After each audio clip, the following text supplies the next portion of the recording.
Hello, chess friends. Mike Koplitz from the Royal Rooks of York, Pennsylvania, USA, bringing you the third lesson in this book, The Best Lessons of a Chess Coach Extended Edition, just came out. I think it's a great book. I think you should grab it.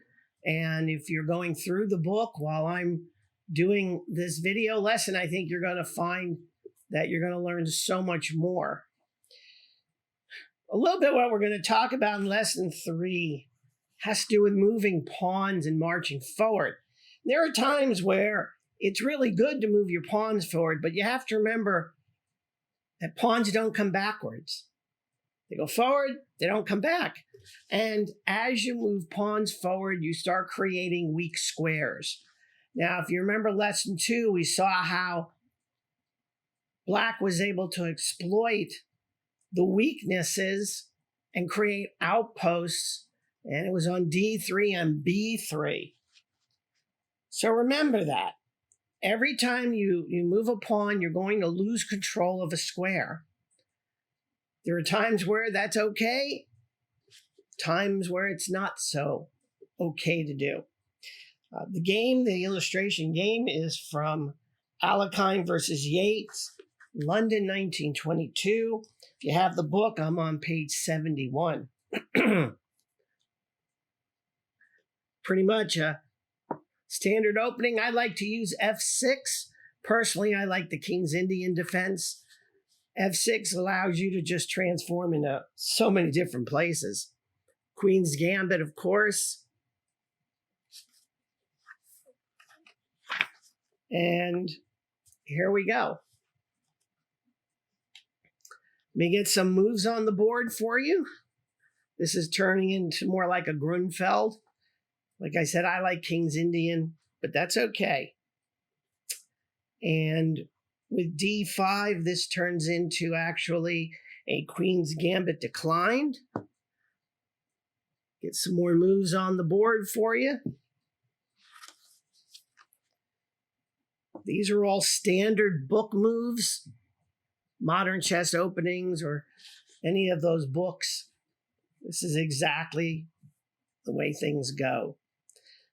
Do note that the bishop, get my cursor running here, the bishop G5 was brought out before the E3 pawn, E2, E3 pawn moved, allows the bishop to get out. He's outside of the pawn chain. He can do some real damage right there. Now we have some questions and answers and things we're going to look at. Black has to get his queen side developed. And he can start moving his pawns. I think C5 looks kind of interesting here. Yates went with the knight over. Very common in the Queen's Gambit. Declined to do that. Let's see which way we go here. Rook to C1. Rook to C1 because I think you can see that eventually this C4 pawn's going to get exchanged. Either white's going to do it or black's going to do it. Notice this bishop hasn't moved for those who aren't quite as familiar with the Queen's Gambit, or it's, again, a good refresher. You try not to move that king's bishop. The minute he moves it, the pawn's going to take, and then the bishop moves a second time. So he's trying to hold on to a tempo. Very normal. And then Yates went with C6. No big problems here yet. D6 is a weakness, but it's pretty well covered. Again, I like C5, get more space. But that's okay. It's a solid center. No problem with that. It's blocking up the bishop. This bishop here is blocked at the moment. But in all honesty, doesn't have anywhere to go or do at the moment, so it's okay. Whoops, let me fix that. Queen went to C2. So he's doubling up. He's getting ready to open up the C file. Rook to E8. I like rook to e8 in this position. You got to protect that d7 bishop. The queen is now free to move. She may be needed somewhere. Bishop d3. White finally can't wait. He's got to get moving here, and he's got to get that king castle before he can start much of an attack. And as you would expect, pawn takes pawn, bishop takes pawn, all anticipated. And now d5, knight to d5. Nicely placed knight in the center of the board. It may not stay there very long. Black is in a cramped position, no question about it. You can see he's all jumbled. White's got a lot of space here. When you're in a cramped position, the best way out of it, it's to go and exchange pieces as fast as you can. No reason to stay that way. If you stay cramped for very long as Black, you're just going to get mauled as time goes by. E4 from Alekhine. I like that, of course. Look at that center of White. Beautiful center. He's trying to push the knight, of course, out. Interesting move on the board here is Black went f5.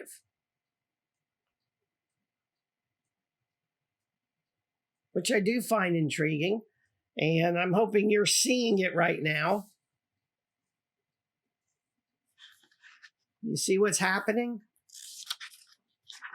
Take a moment. Can the e4 pawn just take the knight? Well, sure. If the e4 pawn takes the knight, this bishop takes on g5. If the knight takes on g5, then the queen takes on g5. So no problem in doing that. But notice where I'm pointing right now, the cursor sitting on e5. That's a hole. A beautiful place to sit a knight. Not quite yet, but it is a beautiful looking hole. White did bishop takes e7. He wants to exchange pieces. The more Black can exchange, the better.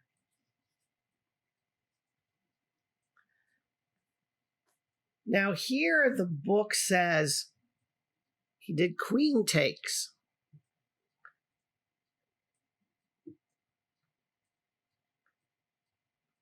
I just noticed our analysis isn't running.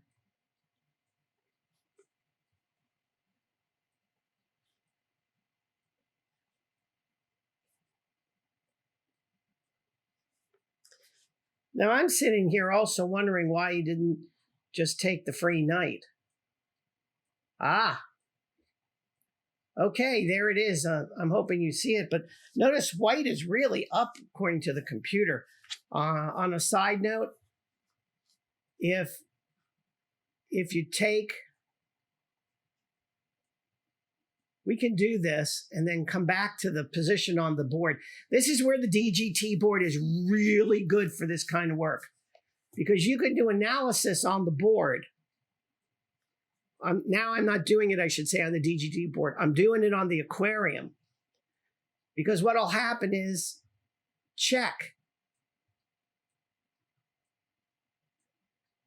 So maybe something like this, and then Black just picks the piece back up. Combinations you have to look for. If you're a scholastic player and you're under probably 1,700, 1,600 or so, you set up these kind of combinations, and your opponent's going to fall right into it. But you have to be able to see ahead. White cannot take, well, White can take this pawn with check. But now his king is stuck in the center, so you just move over. And notice it went from a +3 to a -0.4. Very sweet. Now, what you do here with the DGT, you're seeing me do it. I'm going back to the position. I'm going back and getting it from the DGT.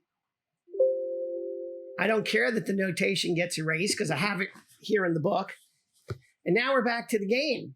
And we just analyzed the line. Very nicely done. Now we go back to the board. I almost moved the electronic board on the computer. I'm going to move the DGT. Okay.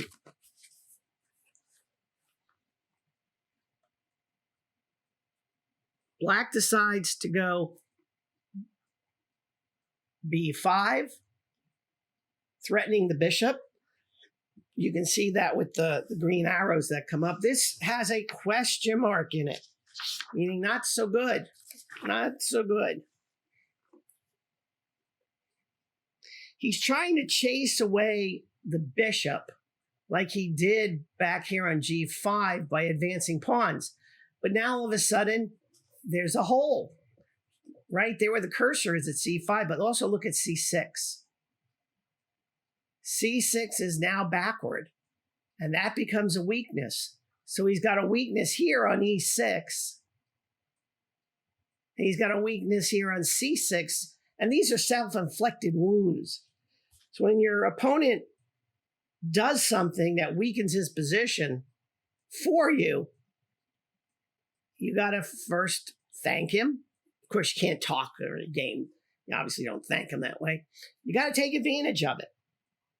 So you got to figure out how to get to knight. If you get knights in those two outposts, wow, game's going to be over very, very, very, very quickly. Bishop might as well take. He's not going anywhere. C takes D5. And white castles.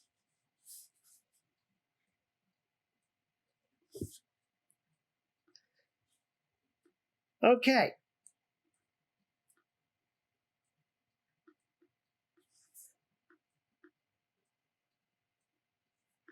And somewhere along the way, I got a move wrong here.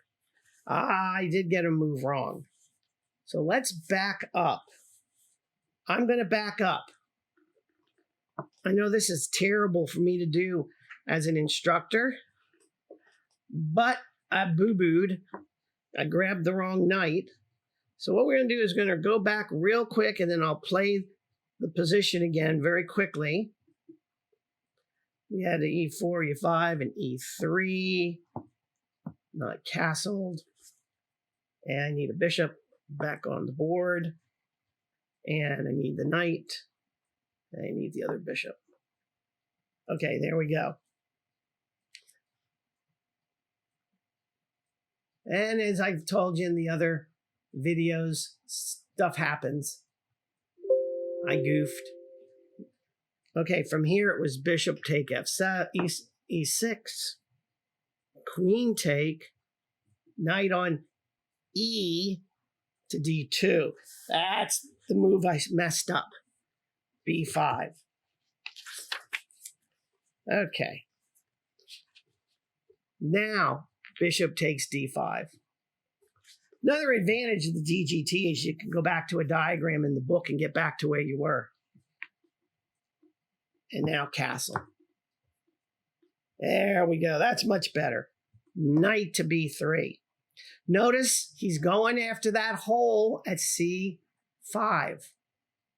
He traded off the bishop because he's going to try to grab these two outposts. And since the pawns are on white squares, this is black pawns on the white squares, here, here, here, and here, the knight is going to be far more valuable to him.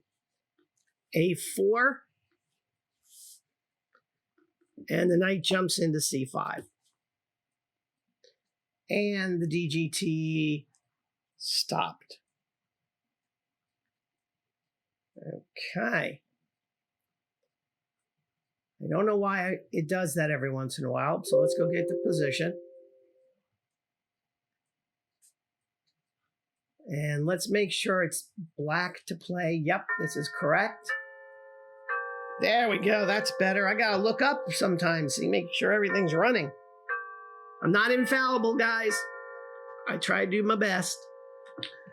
Everyone makes boo-boos along the way, shall we say. Saying it nicely. Of course, you can't leave that C5 outpost there. But now it's going to be interesting is how do you take back? I see a pass pawns coming here very, very, very quickly. Well, if white's plan is to create a pass pawn, which apparently that's what Alekhine wanted, you're going to take back with the queen. Or, actually, I'm looking at it saying, why couldn't you take back? Why can't you take back with the pawn? Well, and I froze the GPT board again. Let's do this.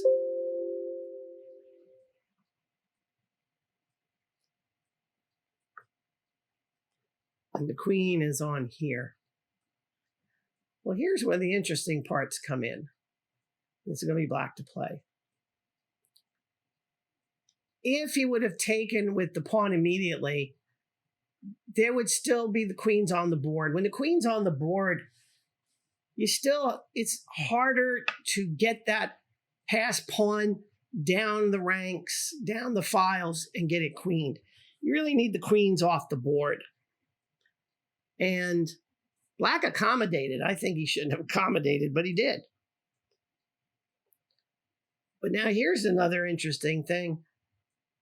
See, Alekhine did not go for the pass pawn.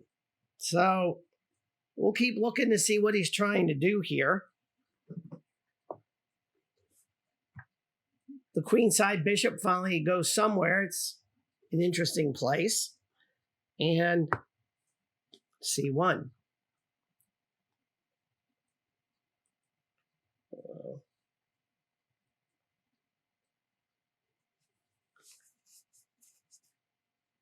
B4, E5. All right, let me get those on the board. Now, looking at this, if you're following the book, I transposed a move, but it's not going to make a big difference. Instead of going for the pass pawn, Alekhine went for the open C file. He's got his battery sitting on it. Black could challenge him and wipe the rooks off the board pretty quickly. Notice the knight is sitting on that beautiful outpost on E5. So Yates does his rook on E to B8, F3. We're now in an endgame. B3. Nice queenside attack. I think that's kind of interesting. Alekhine has that bishop on A6 block, but interestingly, it could jump right here to the C4 square and cut the communication of the rook off. That would be kind of interesting, but of course, the knight on E5 is preventing it, isn't it? Yeah, the knight on E5 is preventing it. That basically, that bishop is useless. And it's like playing a piece down. Grandmaster Tarrasch said that. If you can keep your opponent's pieces blocked up, it's as if they didn't have them because they can't attack you if they're all blocked up. A3.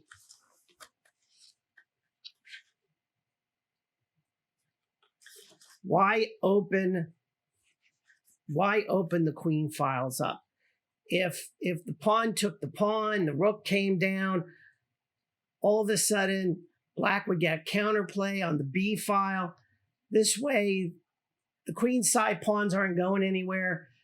Yeah, sure, you could put your bishop. This bishop could make its way there, but what's it going to do? I think it's obviously Alekhine was a grandmaster and I'm not. Certainly makes sense to lock things up.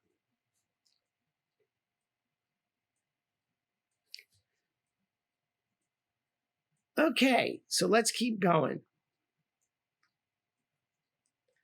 H5.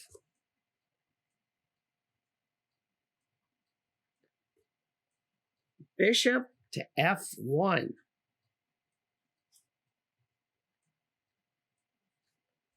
That's not right. No, that's not right. I'm on the wrong page. We're not that far along yet. Okay. Let's see what we got here. 2, 3. Okay, black H6. Gotta make sure you turn the pages properly. And of course, I've got to get us back to the proper position.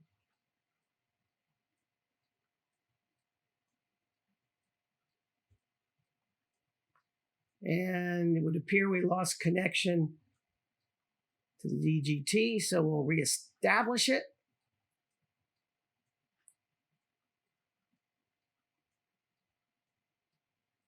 There we go. It should be white to move. Yep. And yes, go ahead and erase everything. Yep, that looks better. Now the kings start moving toward the center. I don't know why H7. Let me put it back for a second. How about F8? Oh, that's bad. Okay, because of the check on D7. Again, another advantage of the DGT board. So he went to H7, H4. Rook to F8. The queen side is locked. So now Alekhine has to say, well, if the queen side's locked, the center is locked, then you have to go to the king side to continue the battle. If you don't do that, you might as well draw the game out and be done with it. Of course, we don't want to do that. King to play king out. Let me bring it back a second, because as I look at it, we're missing something. We're missing something because, we missed that move. Let's go back and get the position corrected. I was wondering why the rook couldn't take the pawn on A4. That's because it moved forward. And I missed that. My apologies. We're back to where we should be. And king goes to G3. F goes to B8. Rook to C7. Bishop B5. Rook on 1 to C5. Bishop to A6. And we're in the perfect position. Okay. Again, my apologies. Couple of mistakes in there I'm making. It's been 5 years since I made videos, so I'm a little rusty on doing this. By moving the rook back and forth, it's pretty clear Black has no idea what to do. He's just going to sit there and wait to see what happens. So Alekhine gets a little closer. Look at that. Look at that beautiful pawn sitting on E6. Remember I told you when he moved the pawn, Yates moved the pawn, the F pawn forward, this one became a weakness. Now it has to be defended. Now it's being attacked. He's got to defend it. And the king comes closer to the center. We're in an end game. This is where the king belongs, in the center. It's also going to put pressure on Black, and he can't move this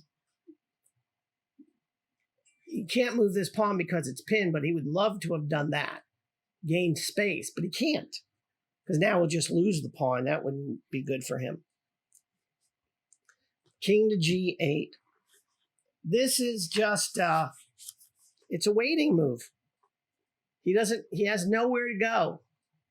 He can't move either his rooks. Can move his bishop. Not sure that would do for him, but there really isn't much going on here. H5.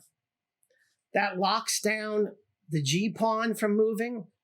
It now can't. Pretty much it's locked. It's not going anywhere. So Black comes down with bishop to F1, G3, bishop to A6. All that did was help Alekhine. You could see by the analysis he's up 3 and 3.5 points, which is a bishop and or a knight. Rook to F7. I can see right off the bat he's going to double up his rooks on that 7th rank. Every one of us knows while you get your rooks on there, it's toast time. You can see it. Rook takes pawn. Eventually the knight comes to g6. And that'll be the end of that. King to h7. There we go. And the rook comes over. That's why he moved the king, because now he has to get the rook in place. But as you can see, the computer is now giving white an incredible 2 pieces up, plus 6.5 now it's almost up to. I could let this computer run for a while, and it will come up with more and more depth and more levels and even better positions. This is an i5 8th generation with 4 cores, so it's running pretty fast. Knight to d7. He's coming to f6. See the fork? Pawn here, it's pinned.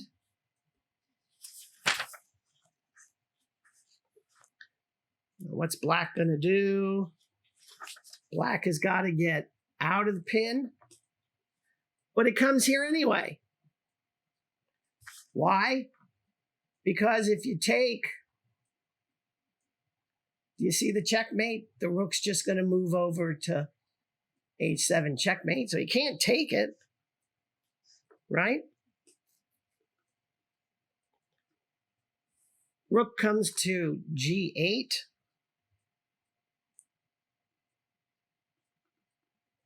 Rook take. We have mate. We have mate combination coming up.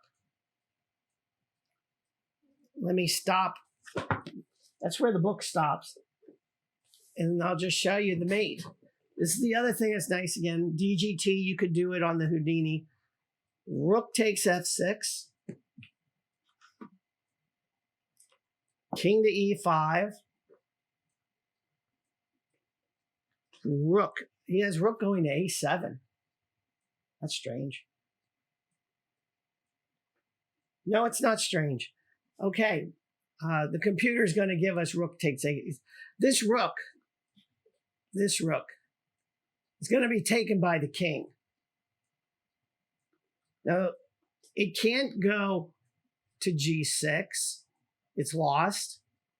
Can't go to f7. If you take it to f8, that's even worse. Watch. Check. And then mate.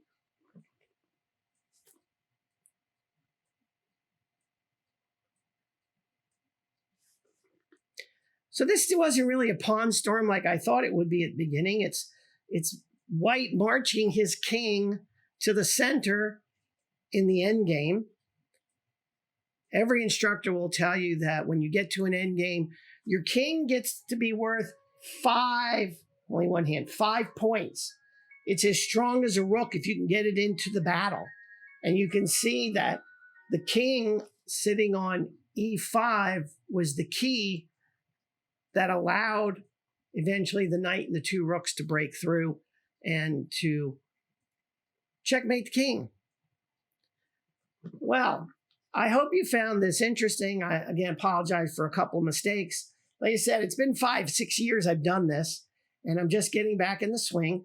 But I think with the corrections, and if you have the book especially, you'll see that it wasn't too bad. And I hope you learned something from it. I think it's great, even as someone who knows how to play these games. I like reading these kind of books and now doing the videos again, because it gives me a refresher, I should say, and it makes me a better player. God bless you. Take care, and I'll see you at the next video.